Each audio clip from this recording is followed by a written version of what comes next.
Muy buenas mis escuchas, hoy les traigo la tercera parte del iceberg de la Revolución Mexicana, esta vez será con mi asistenta Saki-chan. Buenas mis panas, soy Saki-chan y volveré a ayudar a Kaiser con un iceberg.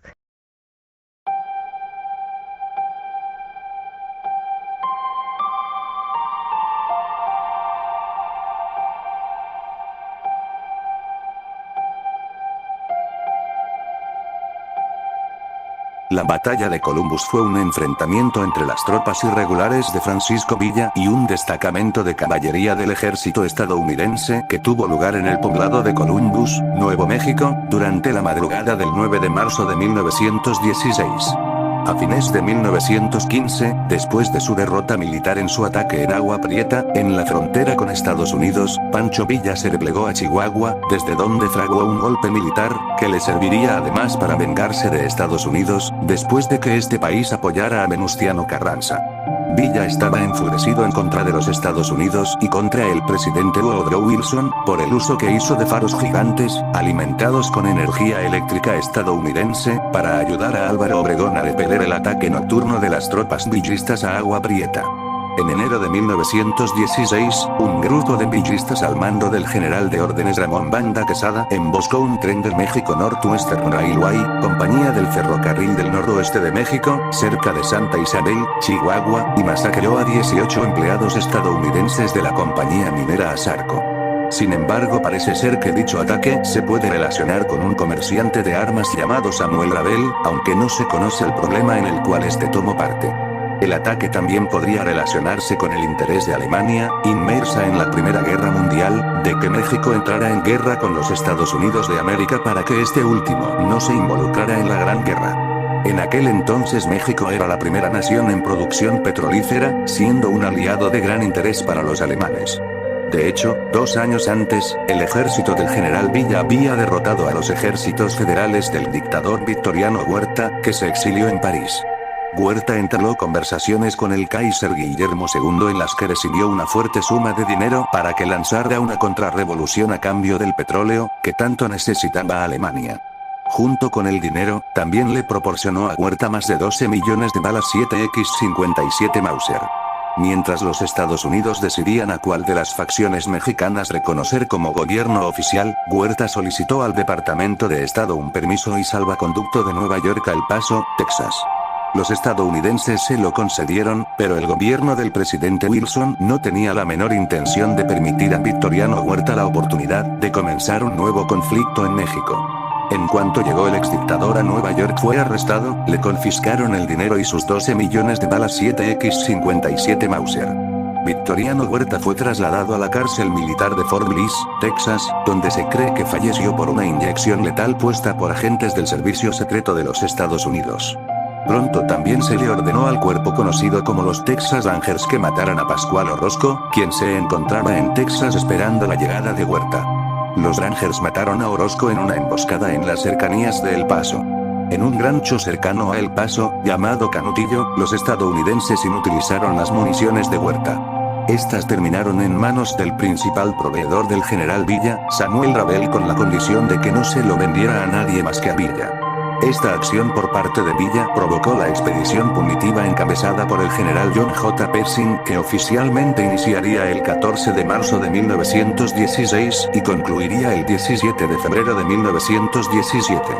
El propósito de la intervención de los estadounidenses del norte en México era capturar a Villa para ajusticiarlo en Estados Unidos como un bandido cualquiera. Pershing mantuvo las tropas estadounidenses en México durante 11 meses en los cuales nunca encontraron a Villa.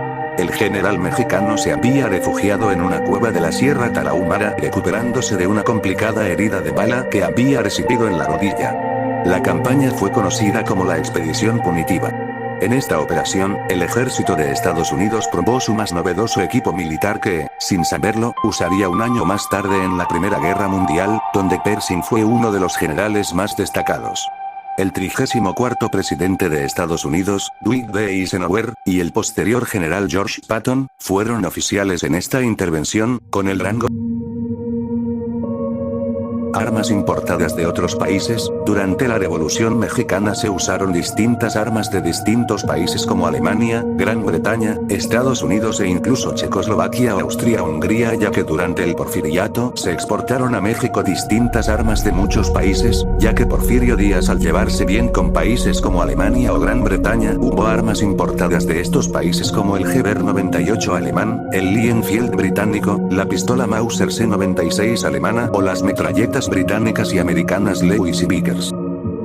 George Patton y Douglas MacArthur en México. Los generales estadounidenses George Patton, Douglas MacArthur e incluso el general Dwight Eisenhower, que lucharon en la Segunda Guerra Mundial contra los alemanes en el caso de Patton y Eisenhower, y japoneses en el caso de MacArthur, estuvieron en México antes de la Segunda Guerra Mundial. La razón por la que estuvieron en México estos generales fue por la expedición punitiva hecha por los Estados Unidos, debido al ataque a Columbus hecho por Francisco Villa, en aquel lejano año 1916, donde los estadounidenses invadieron México con el fin de capturar a Francisco Villa como ayudante del general Pershing. El general encargado de atrapar a Villa se encontraba un joven soldado llamado George Patton, quien fue ascendido a capitán tras una escaramuza en la que, acompañado de 10 soldados, acabó con el capitán Julio Cárdenas, comandante de la guardia personal de Pancho Villa.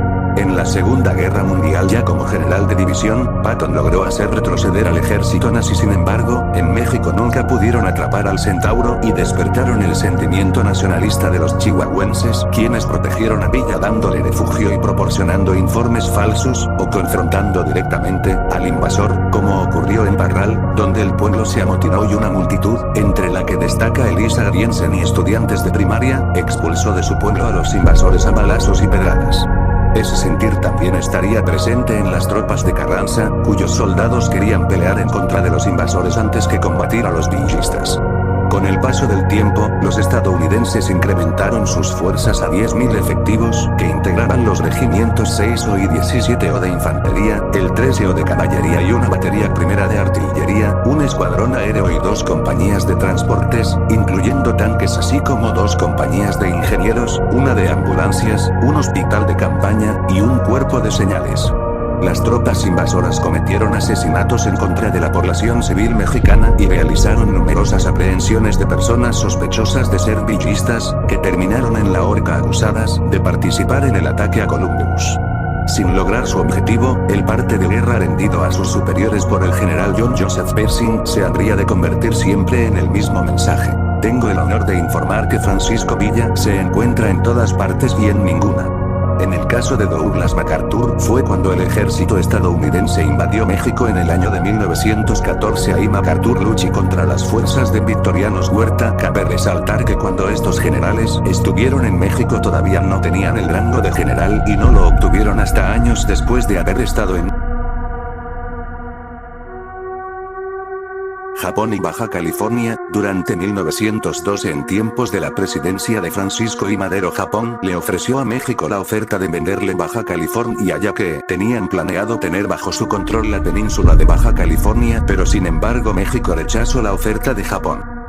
Tanque Salinas. El tanque Salinas era un tanque de guerra que fue inventado en México por el sobrino de Venustiano Carranza en el año de 1917. La razón de la creación del tanque Salinas fue porque los carrancistas intentaron comprar armas en Europa, pero debido a la Primera Guerra Mundial no les vendieron nada y optaron por crear su propio tanque, el cual fue el Salinas. Se trata de un tanque pesado usado como soporte de la infantería.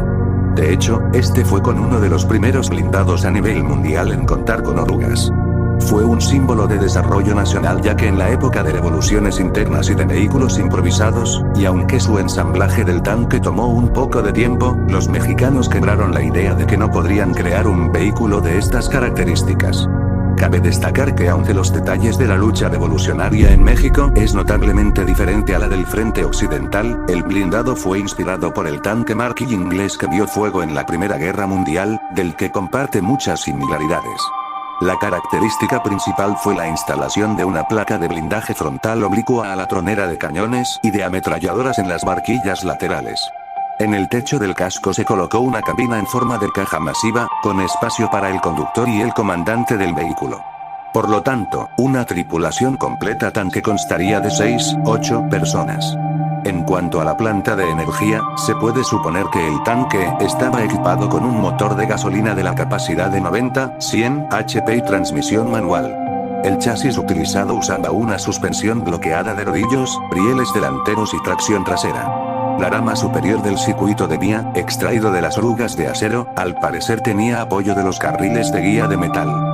Para armar el tanque, el cañón revólver de 5 tiros de 4,7 centímetros, que era de una buena precisión de fuego y rápida recarga. Pero este cañón solo podía ser implementado solo en combate cercano, y tenía la desventaja de que la tronera junto con el pedestal suponían un peso de unos 580 kilogramos. En algún lugar leí que se pudo haber probado un cañón de 7,5 centímetros, pero al no encontrar la fuente lo dejo como mención. No se sabe cuántos ejemplares del Tuca Salinas se fabricaron, si es que acaso se produjo en serie, lo que sí consta es que al menos uno fue construido, tal y como evidencian las fotografías históricas. Los datos sobre su performance tampoco se pudieron encontrar. Vale mencionar que fuentes mexicanas sugieren que el número de tanques Salinas podría ser más de uno, dada la difícil situación económica en el país. Es de creer.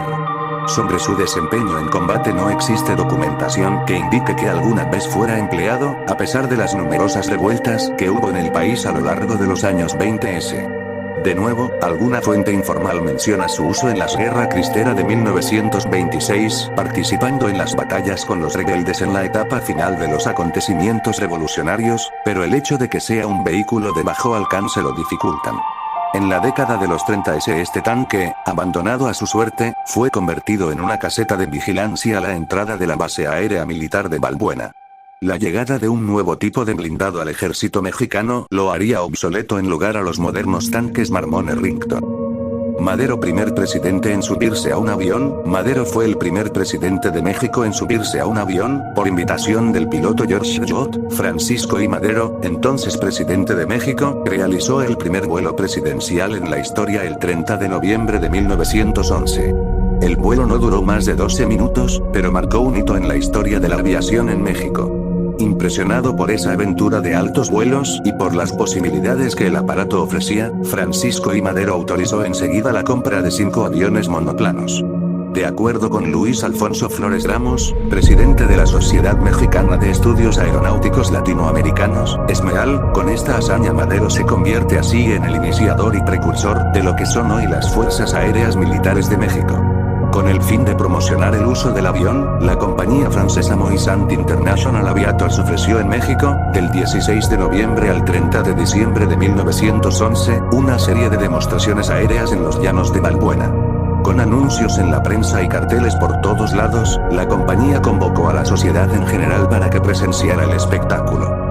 Para sorpresa de los asistentes, cuyos ojos atónitos atestiguaban la presencia de los artilugios voladores, el domingo 30 de noviembre se apareció por esos lugares Madero, quien acompañado de su familia y de su gabinete contempló algunas demostraciones.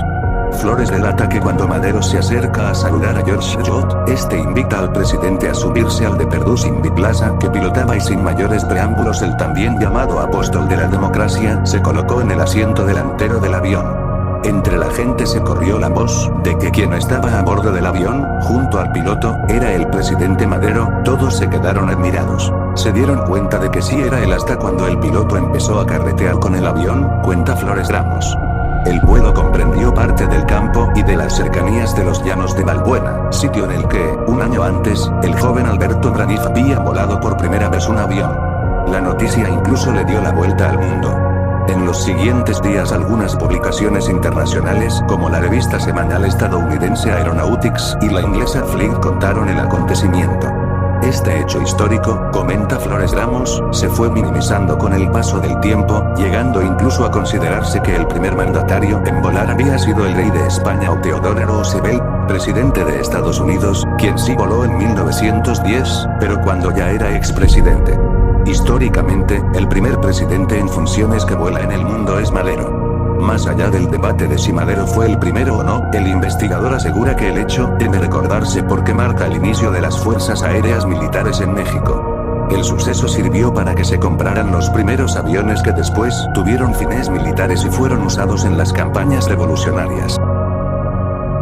El apoyo de Zapata, el apoyo que recibió Emiliano Zapata, fue por parte de gente de dinero y poder que le daban armas y dinero. De esta manera el ejército zapatista logró financiarse para continuar con la lucha revolucionaria.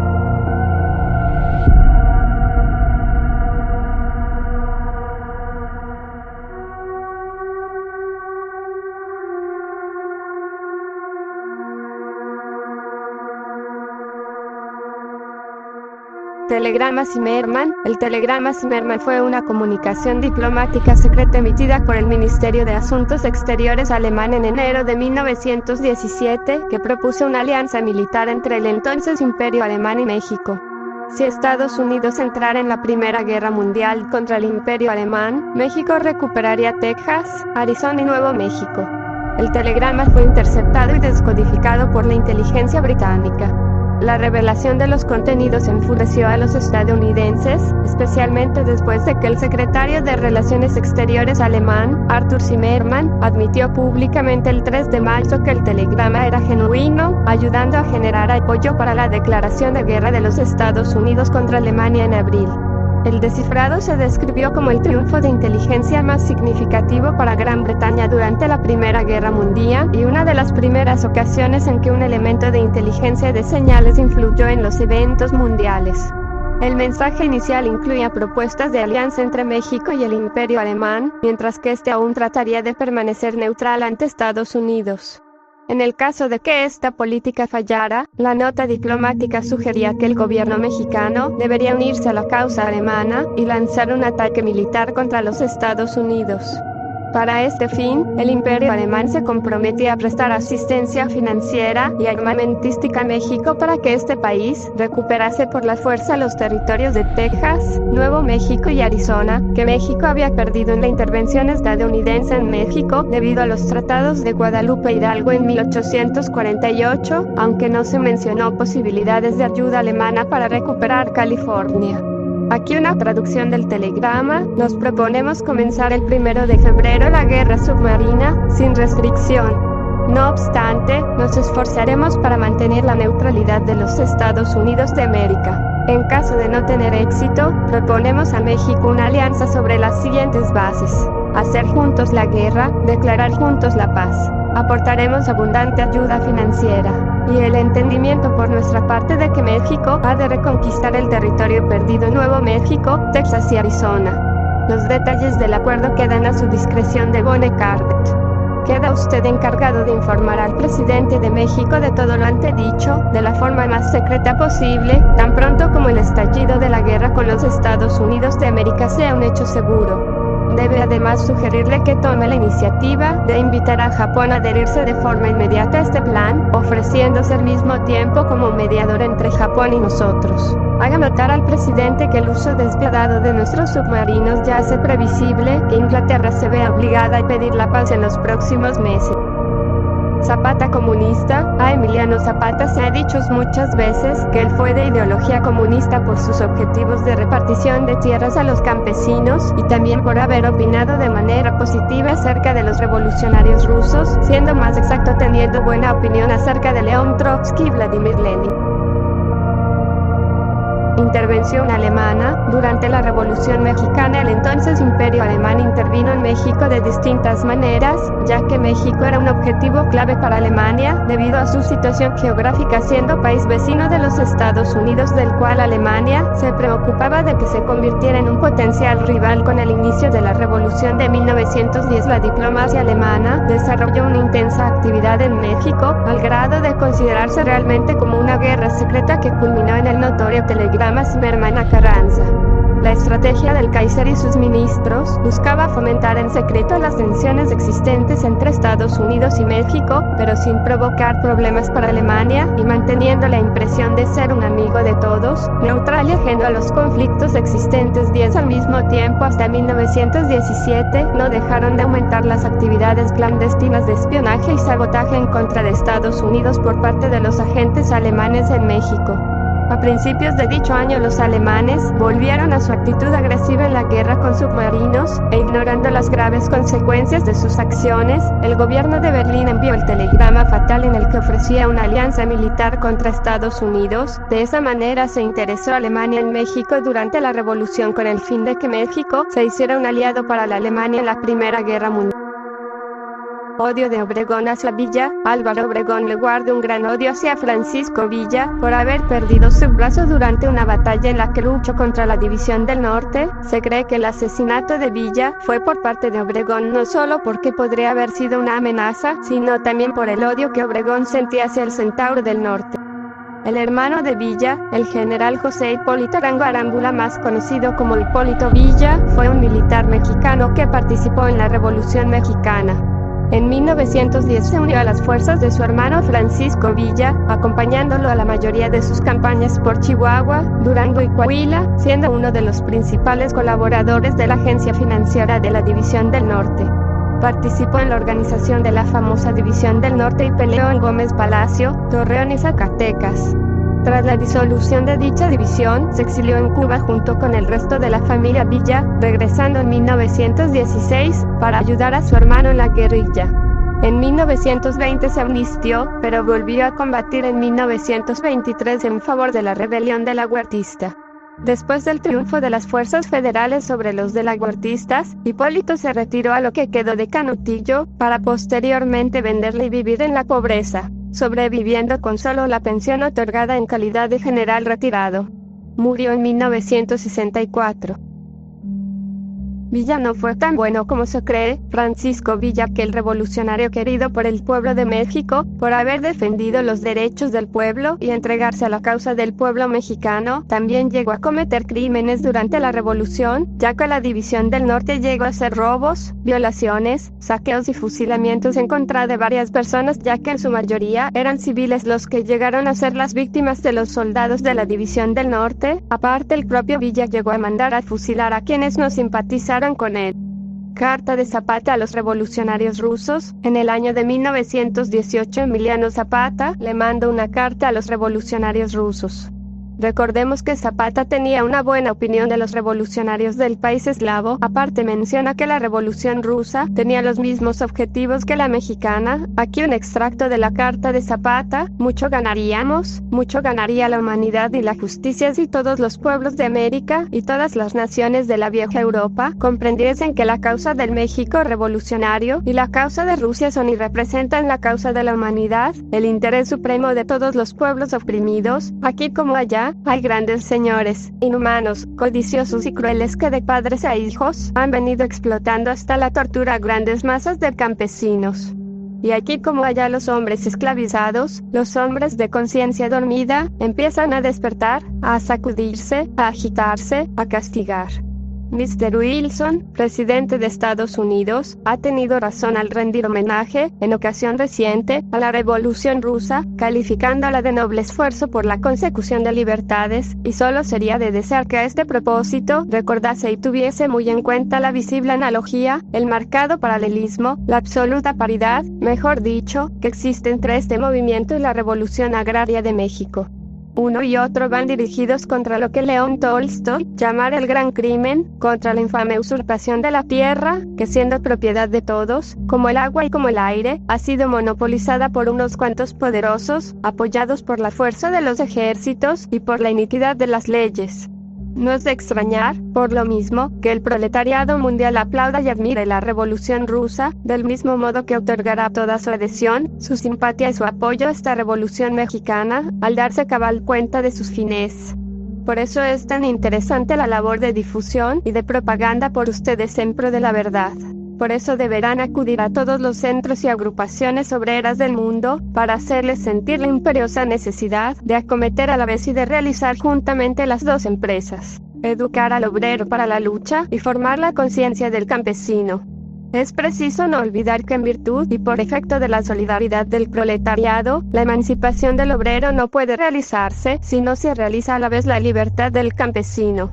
De no ser así, la burguesía podría poner estas dos fuerzas la una contra la otra, y aprovecharse de la ignorancia de los campesinos, para combatir y refrenar los justos impulsos de los trabajadores, del mismo modo que, si el caso se ofrece, podrá utilizar a los obreros poco conscientes, y lanzarlos contra sus hermanos. Díaz intentando regresar al poder en 1915, Porfirio Díaz intentó regresar al poder en 1915, pero debido a su edad no pudo conseguirlo, ya que él murió en ese año.